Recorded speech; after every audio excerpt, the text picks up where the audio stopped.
I have used these for so long, probably for over 5 years now, since I was in middle school editing videos of me playing video games. And I always hated how sketchy these websites were. It was always a new one that I would use. There was one for a while I really liked that had like a shark on it. Other than that, all of them were sketch because you would convert it and you wouldn't know which button was the real download button, and you would end up accidentally downloading a virus or clicking off to some wild advertising spot. I'm just gonna build my own. I'll run it locally. I'll have 0 ads. It'll be completely free, and I will have 0 paywall, because a lot of these too, if you use them a lot, they'll paywall you and say that you ran out of conversions. So I always create my prompts for Claude Code with Claude. So I open up a separate chat. I give it the context of what I'm building, what tech stack I'm using, the styling, the design, the deployment, the end goal of it. And that's going to create a prompt that's better than anything I could manually write, so that when I hand this prompt off to Claude Code, it's going to, most of the time, create the piece of software, the tool, end to end pretty much perfectly.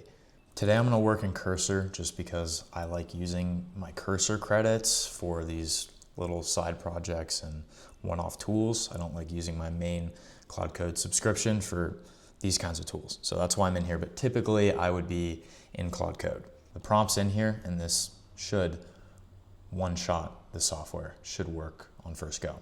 Let's do it. All right, it's finished. Let's test this out. This took about 20-ish minutes. It was going for a while. Used up half of my context window, over half of my context window. Cursor's use of outside agents is really taxed, really taxed. Let's actually look at my usage. I haven't used this month's usage at all yet. So I use 23% of my monthly API usage with this. So I could build about 3 more of these with Cursor for $20 a month. So that's kind of cool. Look how beautiful that is. So retro and sleek. I really like the retro style for some reason. If you don't, no worries. It's just personal preference. It's gonna be something I'm using every day, so I figured I might as well make it a little fun. Let's go to YouTube and find a song. Let You Go. This is a good song. Great song. All right. So I'm gonna copy the link here. Boom. Go over to RetroTube. Boom. Want an MP3. It's always on the best quality. Convert. Moment of truth.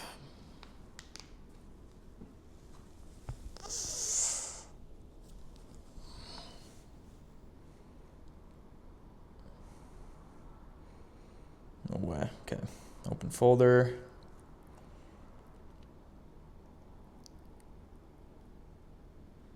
Oh my gosh.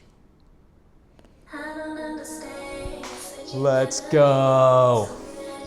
First try. Not a single bug. One shot software. It took me 30 seconds to build my prompt. It took me 10 seconds to open Cursor and put it in. And then boom, I have a finished tool that is installed on my Mac that I can customize. I can add more features to. I'm already thinking through all of the things I could do with this. Let's see if the MP4 works now. Let's just test that out while we're here. Put in our link, MP4. We'll make it like a 720p. I don't want to. My computer's getting a little warm. And convert. There it is. Boom.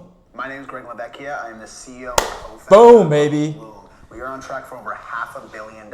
So the application of just this RetroTube converter that I made will allow me to go and build insane automations. I can get an AI agent that goes and scrapes YouTube videos, interviews, podcasts, whatever it is, convert it into an MP4, send that MP4 off to a cloud computer that then processes the video's transcript, edits it based on key moments, outputs clipped 15 to 30 second videos, adds text, captions, whatever, and then drops it into a Google Drive for me. Or even take it a step further, drops it into a scheduling tool, which I could make connected to all the social media platforms APIs and automatically posts for me. What are you doing? What are you doing? This is amazing. I love it. Hopefully you like that build. I will post the link to this open source so that you yourself can download it and use it. Have a great day. Peace.